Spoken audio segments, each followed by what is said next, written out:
मशरिक़ वस्ता में जंग के बादल फिर से मंडलाने लगे। ईरान और अमेरिका के दरमियान कशीदगी एक बार फिर शिद्दत इख्तियार कर गई। अमेरिकी फ़ौज ने ईरान पर मज़ीद हमले शुरू कर दिए।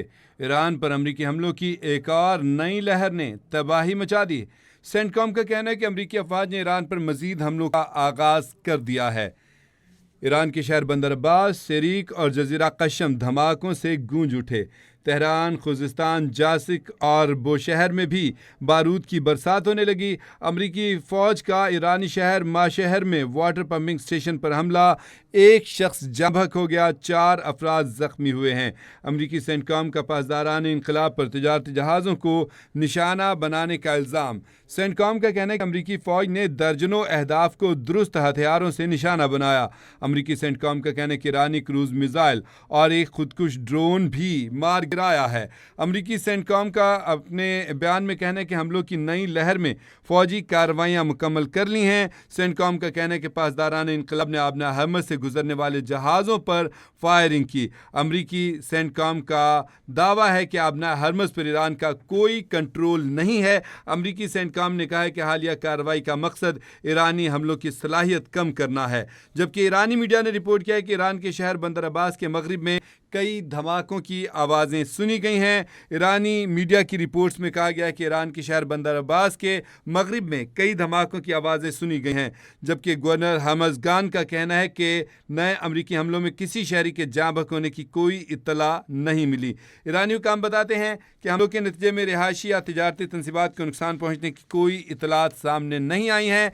मशरिक़ वस्ता पर जंग के बादल मंडलाने लगे, बल्कि अगर ये कहा जाए कि बादल बरसने लगे हैं तो कोई इसमें मजाका नहीं, क्योंकि अमरीकी अफवाज ने हमले तेज़ कर दिए हैं। एक बार फिर नए हमलों का सिलसिला शुरू कर दिया है। सेंटकॉम ने कहा है कि सदर ट्रंप के कहने के ऊपर अमरीकी अफवाज ने हमले शुरू किए हैं और जो नई लहर है इसमें पहले इतला आई थी कि बंदर अब्बास में धमाके सुने गए हैं, फिर पता गया कि जासक में भी धमाके हुए हैं, सेरीक में भी धमाके हुए हैं और जजीरा कशम में भी धमाके हुए हैं और वसी पैमाने पर जो है अमरीकी अफवाज ने हमले शुरू किए हैं। और इल्ज़ाम ये लगाया है कि तिजारती जहाज़ों को पासदारान इनकलाब ने निशाना बनाया, जिसकी वजह से ये हमले किए जा रहे हैं। ताहम ईरान की तरफ से भी मुंह तोड़ जवाबी कार्रवाइयाँ जारी हैं। और आपको ये बता दें कि सेंटकॉम ने ये भी दावा किया है, अमरीकी सेंटकॉम ने, अमरीकी अफवाज ने, कि जो आपके आबना हरमज़ है इसके ऊपर ईरान का कोई कंट्रोल नहीं है। हालांकि दूसरी तरफ जो पासदारान इनकलाब हैं उन्होंने वाज़ेह तौर पे पाबंदी लगा रखी है कि अब कोई भी बहरी जहाज़ या तिजारती जहाज़ जो है वह आबना हरमज़ से नहीं गुजर सकता है। उन्होंने वाज़ेह तौर पे कह दिया है कि ताहुक्म सानी ये पाबंदी बरकरार रहेगी। और इधर अमरीकी फ़ौज का ये कहना है कि जी कोई पाबंदी नहीं है। अगर सूरत नॉर्मल होती तो यकीनी तौर पर वहाँ से जहाज़ गुजरते, बहरी जहाज़ गुजरते, और मेरा नहीं ख्याल कि कोई भी बहरी जहाज़ या कोई भी मुल्क ऐसे मौके पर, ऐसी सूरत हाल में, ऐसी कशीदा सूरत हाल में जब बमबारियाँ की जा रही हैं, मिसाइल बारियाँ की जा रही हैं, हमले किए जा रहे हैं, तो ऐसी सूरत हाल में वहाँ से गुजरने की कोशिश भी करे। अगर फ़र्ज़ करें कि आपने हरमज़ खुली भी है तो तब भी कोई तिजारती बहरी जहाज़ जो है वहाँ से गुजरने की हिम्मत या जुर्रत नहीं करेगा, क्योंकि किसी को भी निशाना नहीं बनना है आग और बारूद का।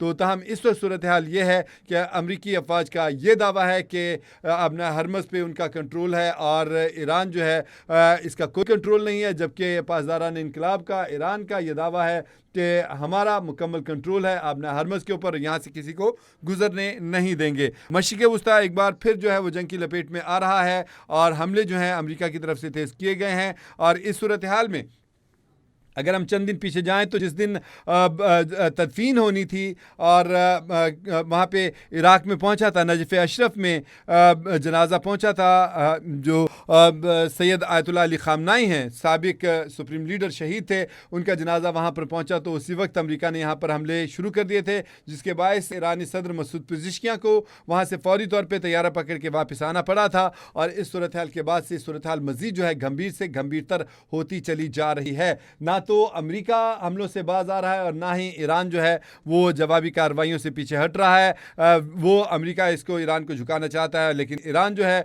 वो झुकने को तैयार नहीं है। वो पूरी तरह से डटा हुआ है और आगे मुकाबला कर रहा है। और आपको बताएं कि पहले भी जब चेहलम था सैयद आयतुल्लाह अली ख़ामनेई का, उस वक्त भी बमबारियां की गई थी अमेरिका की तरफ से, और अभी जब जनाजा था तो इस दौरान भी ये सूरत हाल एक बार फिर से सामने आ गई। और हालांकि अमेरिकी सदर डोनाल्ड ट्रंप ने उससे चंद दिन पहले कहा था कि एक हफ्ते की मोहलत हमने दे रखी है कि तदफीन के जो मरहला जात हैं इनको मुकम्मल कर लिया जाए, लेकिन हमेशा की तरह वादे की पासदारी नहीं की। और ये इल्ज़ाम लगाते हुए कि ईरान ने पासदारान इनकलाब ने जो है वो बहरी जहाज़ों को, तजारती जहाज़ों को निशाना बनाया, तजारती टैंकर को निशाना बनाया। तो इसके बाद जो है उसने हमलों का आगाज़ कर दिया था और एक बार फिर जो है जो मुफाहमती यादाश्त थी उसको, जो एक मामला बेहतर जा रहे थे, वो जो इस सिफारतकारी का एक बेहतरीन मिशन आगे बढ़ चुका था, उसको सबको सबूताई कर दिया। और ईरानी हुकाम भी यही कह रहे हैं कि ये कतई तौर पे ठीक नहीं। उसके बाद ईरान ने मुंह तोड़ जवाबी हमले किए और जहाँ जहाँ अमरीकी फ़ौजी तनसीबात थी, अमरीकी अड्डे थे,